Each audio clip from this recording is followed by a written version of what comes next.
Bonsoir, bonjour. J'espère que vous allez bien. Aujourd'hui, nous allons partir sur le livre de Matthieu, au chapitre 7, versets 24 à 27.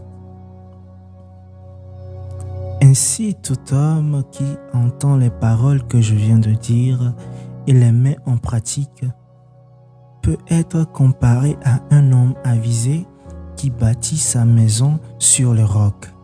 La pluie est tombée, les torrents sont venus, le vent a soufflé, et ils se sont précipités contre cette maison et elle ne s'est pas écroulée. Sa fondation était sur le roc. Et tout homme qui entend ces paroles que je viens de dire et ne les met pas en pratique peut être comparé à un homme insensé qui bâtit sa maison sur le sable. La pluie est tombée, les torrents sont venus, les vents ont soufflé, ils sont venus battre cette maison. Elle s'est écroulée et grande fut sa ruine. Amen. Chers frères et sœurs, j'aimerais vous parler de ce petit passage que je viens de lire qui nous parle de la fondation. Oui, la fondation. Jésus, ici, nous parle d'une fondation. Et j'aimerais vous interpeller pour savoir sur quelle fondation avez-vous bâti? Êtes-vous bâti plutôt? Sur quelle fondation êtes-vous bâti? Car il y a plusieurs fondations. La fondation sur le sable ou sur le roc. Le sable est comparable à tout ce que au monde, je vais dire. Le sable est comparable au monde et aux choses du monde. Alors que le roc, c'est Jésus. As-tu mis ta fondation sur Jésus? Es-tu basé sur Jésus? Car si Jésus est la base de ta fondation ou de ta maison, la maison en soi ici, c'est votre corps, votre vie. Et la vie et votre vie est un temple, est une maison dans laquelle notre Seigneur Jésus viendra habiter.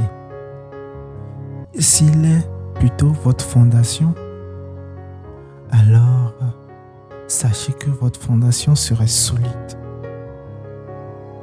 Rien ne peut vous arriver. Peu importe ce qui se passera, les persécutions, peu importe ce que la situation dans laquelle vous passerez, vous serez. Il y aura toujours le bout du tunnel pour vous. Un moyen de vous en sortir que notre Seigneur Jésus-Christ vous offre. Alors que vous aussi, vous vous basez sur les choses de ce monde. Vous mettez votre fondation sur les choses de ce monde. Vous allez voir que tantôt ça va, tantôt ça ne va pas. Genre, ça serait en temps de ci. Et moins de choses, vous pouvez chuter. Vous pouvez perdre la vie. Vous pouvez perdre votre joie. Vous pouvez perdre énormément. Si vous vous attardez dans les choses de ce monde, alors que si vous bâtissez votre vie sur Jésus, qui est notre roc, qui est notre pierre, qui est notre roc sur qui nous fondons nos maisons,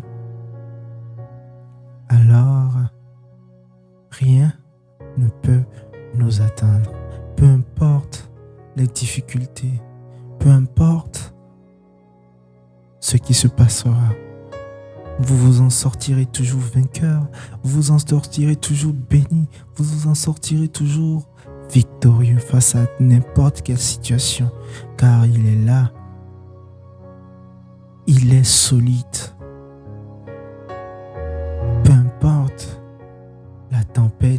est grande. Il commande même à la tempête et la tempête s'arrête. Pourquoi ne pas bâtir votre maison sur Jésus? Pourquoi ne pas bâtir votre maison sur un truc qui durera éternellement, alors que vous bâtisez votre maison sur des choses éphémères, comme notre Salmon le disait, vanité des vanités, tout est vanité. Tout ce qui est sur cette terre est amené à périr et à disparaître un jour. Or Jésus, lui, il est là, éternellement. Dans l'éternité, il sera là. Aujourd'hui, il est là. Dans le passé, il était là. Un truc qui ne tarit jamais.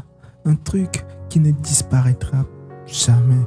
Pourquoi ne pas fonder votre vie sur un truc qui ne disparaîtra jamais? Alors que je sais pas quoi dire, mais je vous confie au Seigneur Jésus-Christ, lui qui est la solution à toutes choses, lui sur qui, quand vous bâtissez la maison, elle sera solide. Faites l'expérience et vous aurez satisfaction. Je vous en assure. Je vous assure que vous ne serez pas déçus. Si vous posez votre fondation sur notre Seigneur Jésus-Christ, vous ne serez pas déçus. Il en a fait pour tant de personnes. Pourquoi il ne le ferait pas pour vous?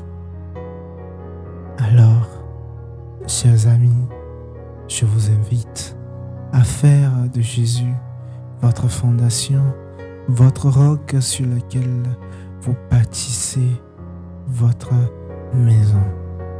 Allez, à bientôt, et que Jésus soit votre roc aujourd'hui, éternellement, dans le nom puissant de Jésus. Amen.